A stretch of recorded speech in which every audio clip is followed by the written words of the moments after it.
ఇప్పటి వరకు మన రాష్ట్రంలో ఎవ్వరికి దొక్కని ఒక గౌరవం మీరు మర్చిపోయి ఉంటారు. హైదరాబాదులో వినాయక నిమజ్జనం అని జరుగుతుంది. అది యావత్ భారతదేశంలో ఒక పెద్ద ఈవెంట్. హైదరాబాద్లో జరిగినట్టుగా సౌత్ ఇండియాలో ఎక్కడ జరగదు. నార్త్లో కూడా ఎక్కడైనా మహారాష్ట్రలో ఒకటి రెండు చోట్ల జరుగుతుందేమో. రాజశేఖర రెడ్డి గారు చనిపోయిన 3వ రోజునే ఆ వినాయక నిమజ్జనం సరిగ్గా సెక్రటేరియట్ ఎదురుకుండా హుస్సేన్ సాగర్లో జరుగుతుంది. ఆ రోజు మొత్తం అన్ని ఆఫీసులు మూసేస్తారు, స్కూల్స్ మూసేస్తారు. పోలీసులకైతే ఆవేళ ఉన్నంత పని సంవత్సరంలో ఎప్పుడూ ఉండదు. చాలా అసలు ఊరంతా డ్రామా, డప్పులు, డ్యాన్సులు భయంకరంగా ఉంటుంది. ఏంటి అసలు ప్రతివాడు వాళ్ళ ఇంట్లోంచి వినాయకుడిని తీసుకొచ్చి కలపవలసిందే అనేటువంటి ఒక యుద్ధం జరుగుతున్నట్టుగా ఉంటుంది. అది నేను చాలాసార్లు చూశాను హైదరాబాద్లో. అదొక ఎంజాయ్మెంట్, ఇంత బ్రహ్మాండమైనటువంటి మూమెంట్ అని. ఆ రోజు బాజా భజంత్రీలు లేవు, బాణసంచాలు లేవు.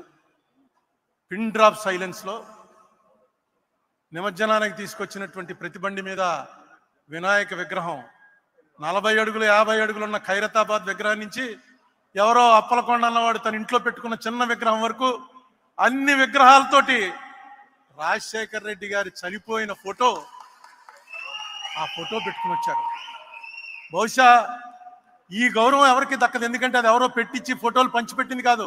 పేపర్లో పడ్డవి కట్ చేసుకుని అక్కడ అంటించుకుని తీసుకొచ్చి ఒక మనిషిని దేవుడి దగ్గర అలా పెట్టుకుని ఆయన చనిపోయినటువంటి ఈ సందర్భంలో మనం ఆయనకి నివాళులు అర్పిస్తూ ప్రతి సంవత్సరం జరిపే వినాయక చవితిలా కాకుండా ఈసారి వినాయక చవితిని రాజశేఖర రెడ్డికి ఇద్దాం అని ప్రజల్లో వాళ్ళంతటా వాళ్ళకి రావటం, ఇది ఒక పార్టీ పిలుపు కాదు, లేకపోతే ఆర్గనైజర్స్ పిలుపు కాదు. ఇది బహుశా ఎక్కడా జరుగుండదు. ఆ సంఘటన చూడగానే అనుకున్నాను నేను, రాజశేఖర రెడ్డి అన్నవాడు ఒక మనిషిగా కాదు, దేవుళ్ళో కలిసిపోయాడు. దేవుళ్ళో కలిసిపోవటం అంటే మనం అందరినీ అనుకుంటాం చనిపోయిన వాళ్ళంతా దేవుళ్ళో కలిసిపోతారని. రాజశేఖర రెడ్డి గారి మరణ వార్త విని చనిపోయారని పేపర్లో చూసి ఇది నిజమా, పరిచయం లేని ఒక మనిషి చచ్చిపోతే ఎలా చనిపోతారు? గుండె ఆగి చచ్చిపోయింది, ఆవిడ ఎవరో చచ్చిపోయింది అని పేపర్లో చూస్తుంటే, ఒకటి మా ఊరికి దగ్గరలో ఒక లేడీ చచ్చిపోయినటువంటిది పేపర్లో చూశాను. చూసి ఆ ఇంటికి వెళ్ళాను. ఇంటికి వెళ్ళి వాళ్ళ ఆయన అడిగాను, ఏమండి ఎలాగ ఏంటి అసలు మీ ఆవిడకి ఏంటని. అంటే ఆవిడకి ఏదో కొంత ప్రాబ్లం ఉందండి, కానీ రాజశేఖర రెడ్డి గారు చనిపోయిన తర్వాత ఆవిడ భరించలేకపోయింది. ఏంటి రాజశేఖర రెడ్డి గారు మాకు క్లోజేగా, ఏంటి అంత భరించలేకపోయింది, ఏం జరిగింది, ఎందుకు ఆవిడ చనిపోవాల్సి వచ్చింది అంటే ఆయన చెప్పాడు, ఆయన కొడుకున్నాడు అక్కడ 4 ఏళ్ల వాడు. ఈ కుర్రవాడికి హార్ట్ తేడా వచ్చిందండి, మేము ఎఫర్ట్ చేయలేము, మేము తీసుకెళ్ళి అతనికి ఆపరేషన్ చేయడానికి. రాజశేఖర రెడ్డి గారు ఒక స్కీమ్ ఏదో పెట్టాడు, ఆయన మేము కలవలేదు కూడాను. పిల్లలకి ఎవరికైనా సరే ఈ తేడా వస్తే ఆ ఆపరేషన్కి అయ్యే ఖర్చు, అప్పటికి ఇంకా ఆరోగ్యశ్రీ రాలే, ఆ పిల్లవాడికి సంవత్సరం వయసు ఎంతో, ఆ అయ్యే ఖర్చు అంతా కూడా ప్రభుత్వం భరిస్తుందని డిక్లేర్ చేశారు. ఇది ఊహించలేదు మేము. చచ్చిపోయాడు అనుకున్నాం, ఎప్పుడు చచ్చిపోతాడో తెలియదని డాక్టర్లు చెప్పారు. గుండెలో తేడా ఉంది, ఎప్పుడు చచ్చిపోతాడో తెలీదు, ఆపరేషన్కి 4-5 లక్షలు ఖర్చు అవుతుంది, మీరు పెట్టుకోలేరు, అలా ఉన్నంతకాలం ఈ మందులు వాడుతూ ఉండండి అని చెప్పారు. కానీ ఇదేదో భగవంతుడే ఇచ్చాడు మాకు అనుకుని వాడిని ఆపరేషన్ చేయించాం, వాడు బతికాడు, శుభ్రంగా ఉన్నాడండి.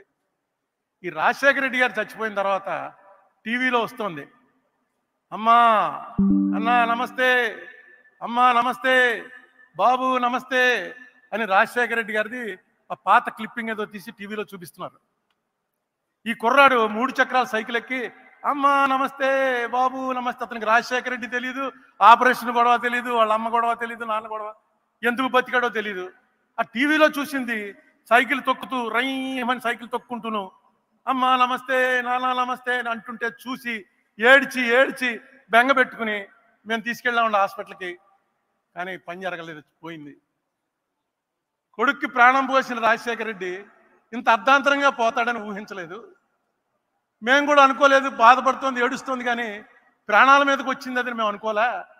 ఆఖరి నాకు హాస్పిటల్కి రష్ చేసేటప్పటికి లేదండి ప్రాణం పోయింది అన్నారు. నిజంగా అది మేము కూడా ఊహించలేకపోతున్నాం. ఏ జబ్బు లేదు, వయసు చూస్తే 40 ఏళ్ళు, లేటుగా పుట్టాడు, ఒకడే కొడుకు, వాడు చచ్చిపోతాడా అనేటువంటి దీంట్లో ఉన్నప్పుడు రాజశేఖర రెడ్డే ప్రాణం పోశాడు. ఆ రాజశేఖర రెడ్డి హెలికాప్టర్లో బయలుదేరట, చచ్చిపోవడం కూడా ఒక రోజంతా ఈ రాష్ట్రం మొత్తం ఏడిచింది. పార్టీలు మర్చిపోయి ఏడిచింది. గుళ్ళో, మసీదుల్లో, చర్చిల్లో ప్రార్థనలు చేసుకున్నారు. ఆర్గనైజ్డ్ కాదు, ఎవడ మట్టుకోడు దండం పెట్టుకుని రాజశేఖర రెడ్డిని బతికించే బాబు, ఒక్కటే అడుగుతాను, రాజశేఖర రెడ్డిని బతికించే చాలని. ఇలాంటి చావు బహుశా భగవంతుడు ఎవరికైతే నిర్దేశిస్తాడో అలాంటి వాళ్ళకే వస్తుంది. ఒక మనిషి వెళ్ళిపోతూ ఎంత ఇంపాక్ట్ పెట్టి వెళ్ళాడంటే మన మీద, ఎలాంటి ముద్ర కొట్టి వెళ్ళాడంటే మన మీద, బతికితే ఎలా బతకాలరా అనేటువంటి ఒక మెసేజ్ ఇచ్చాడు. అతను ఇందాక పళ్ళవరాజు గారు చెప్పినట్టు జీవితం అంతా అసమ్మతే, ఎవరుంటే వాళ్ళతో ఫైటింగే, ఎవరుంటే వాళ్ళతోటి దా కమాన్ ఛాలెంజ్ అని. అటువంటి మనిషి 2004లో ఆయన సీఎం అయ్యాక ఒక్క అసమ్మతి లేదు, ఎవ్వరూ ఆయన మీద నోరెత్తలేదు. కాంగ్రెస్ పార్టీలో అలా ముఖ్యమంత్రి ఉండటమే చాలా గ్రేట్. ఎలా ఉండగలిగాడరా అంటే ఒకే ఒకటి, ఎవరు వచ్చినా ఒక నవ్వు. ఆ నవ్వు ఎవరికి రాదు, అదిగో ఆ నవ్వు ఎవరికి రాదు. ఆ నవ్వు నవ్వడం, భుజం మీద కొట్టడం. రోజుకి ఎంతమందిని చూసేవాడో తెలియదు మనకి. పొద్దున్నే వచ్చిన జనాల్ని టెంట్లో, మిగతా మాలాంటి వాళ్ళందరినీ తలుపు దగ్గర ఇలా నిలబడేవాడు. తలుపు ఇలా తీయటం, బయట 50-60 మంది ఆయన్ని నమస్తే అండి, ఏయ్ నువ్వురా అన్నాం. లోపలికి కూర్చోడాలు ఏమీ లేవు. లోపల రాగానే ఏంటి అది కాదండి అంటే, అది కాదు, కాగితం తెచ్చావా, కాగితం తెస్తే కాగితమే అన్న, కాగితం తీసుకోవడం. ఆ కాగితం తీసుకున్నాడు ఆయన అంటే అయిపోయినట్టే, 90% పని అయిపోయినట్టు. ఒకవేళ అది అవ్వకూడని పని అయితే మొన్నటి పొద్దుటికి మనకు మెసేజ్ వచ్చేస్తుంది. ఇలాంటి నెట్వర్క్ ఆయన ఎప్పుడు ఏర్పాటు చేసుకున్నాడో, ఎవరితో డిస్కస్ చేశాడో ఎవరికి తెలియదు. ఈ రామచంద్రరావు గారి ఆఫీస్ ఎక్కడో ఉండేది, రాజశేఖర రెడ్డి గారి ఆఫీస్ ఎక్కడో ఉండేది. ఎప్పటికప్పుడు ఇక్కడ ఏం జరుగుతుందో అక్కడికి తెలుసు, అక్కడ ఏం జరుగుతుందో ఇక్కడికి తెలుసు. బహుశా డెలిగేషన్ ఆఫ్ పవర్స్ అనేది తెలుసున్నటువంటి, నేను చూసిన వాళ్ళలో ఇంత బ్రహ్మాండంగా తెలుసున్నటువంటి ముఖ్యమంత్రి కానీ నాయకుడు కానీ మరొకరు లేడు. ముఖ్యమంత్రులు అవుతుంటారు పోతుంటారు కానీ నాయకుడు అనేవాడు అవ్వటం చాలా కష్టం. రాజశేఖర రెడ్డి ఒక నాయకుడు. రాజశేఖర రెడ్డితో 20 సంవత్సరాల పాటు ఏ పదవి లేకపోయినా అనేక మంది ఆయన వెనకాల వెళ్ళారంటే ఆ ఫేస్లో ఉన్నటువంటి ఆ గ్లామరు, నీకు కష్టం వస్తే నేను నిలబడతాను రా అనేటువంటి ఒక మెసేజ్ చెప్పకుండానే ఇచ్చేవాడు. ఎవరికి ఆ మాట అనేవాడు కాదు. ఆయన దగ్గరికి వెళ్తే ఆయనతో 2 నిమిషాలు మాట్లాడాక డెఫినెట్గా ఈయన మన కష్టం వస్తే నిలబడతాడు, ఈయనే మన లీడరు, ఈయనకి కన్సూప్ మేరలో ఈయన ఏమి అవ్వడన్నా ఎప్పటికోకప్పటికి ఈయన డెఫినెట్గా ఏదో అవుతాడు, మనల్ని కాపాడతాడు అనేటువంటి ఒక నమ్మకం కలిగించాడు రాజశేఖర రెడ్డి గారు. ఈవేళ ఆయన 75వది, మళ్ళా 100వ జయంతి కూడా చాలా గ్రాండ్గా జరుగుతుంది. అప్పటికి నేను ఉన్నాను. ఈవేళ 100వ జయంతి అనుకుని కూడా వస్తున్నాను. ఇంకా ఎందుకంటే ఈ మనిషి జ్ఞాపకాలు నిలిచిపోయే జ్ఞాపకాలు, మరిచిపోయే జ్ఞాపకాలు కాదు. ఈ మనిషిని మీరు ఇష్టపడుతున్నది ఆయన మీకేదో సాయం చేశాడని కాదు, ఇలాంటి వాడు ఒకడు ఉండాలిరా అని. సాయం అక్కర్లేదు మనకి, ఆ మనిషి మొహం ఒకసారి తలుచుకుంటే ఒక్కసారి తెలియకుండా ఆనందం కలుగుతుంది. ఇదే పరిస్థితుల్లో రాజశేఖర రెడ్డి ఉంటే ఏం జరుగునరా అనుకుంటే ఖచ్చితంగా మంచే జరుగుతుంది అని మనకి నమ్మకం వస్తుంది. రాజశేఖర రెడ్డి గారికి నివాళులు అర్పిస్తూ రేవంత్ రెడ్డి గారు వచ్చారు. ముఖ్యమంత్రి మాట చెప్పకపోతే బాగుండదు. రేవంత్ రెడ్డి గారు, మీకు ఈవేళ ఒక మహర్దవకాశం లభించింది. ఆంధ్ర తెలంగాణ మధ్య శాశ్వతంగా ఒక అనుబంధాన్ని కల్పించేటువంటి అవకాశం మీకు లభించింది. ఈ మాట ఎందుకనాలంటే ఇది కాంగ్రెస్ వాళ్ళే చేయగలరు. కాంగ్రెస్కు ఉన్నటువంటి జెనెటిక్గా కాంగ్రెస్ ముఖ్యమంత్రి అనగానే ఆయనే చేయగలడు ఈ పని. మన మధ్య ఆంధ్ర వాళ్ళకి ఏనాడు కూడా తెలంగాణ వారి మీద ఏ రకమైన కోపం లేదు, ఏ రకమైన ద్వేషం లేదు. అది మీకు తెలుసు. మీకు మా మీద కోపం వచ్చింది, దానికి ఒక కారణం ఉంది, అది మాకు తెలుసు. లేకపోతే పొన్నం ప్రభాకర్ నేను 5 ఏళ్ళు మాట్లాడుకోలే. 5 ఏళ్ళు రోజు ఇద్దరం ఎంపీలం బాగా క్లోజు.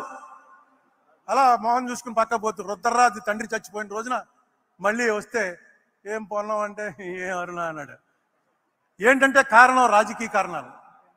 ఈ కారణాలన్నింటినీ కూడా ఒక్కసారి దాని మీద దృష్టి పెడితే రేవంత్ రెడ్డి గారు ఖచ్చితంగా వీటిని సెటిల్ చేయొచ్చు.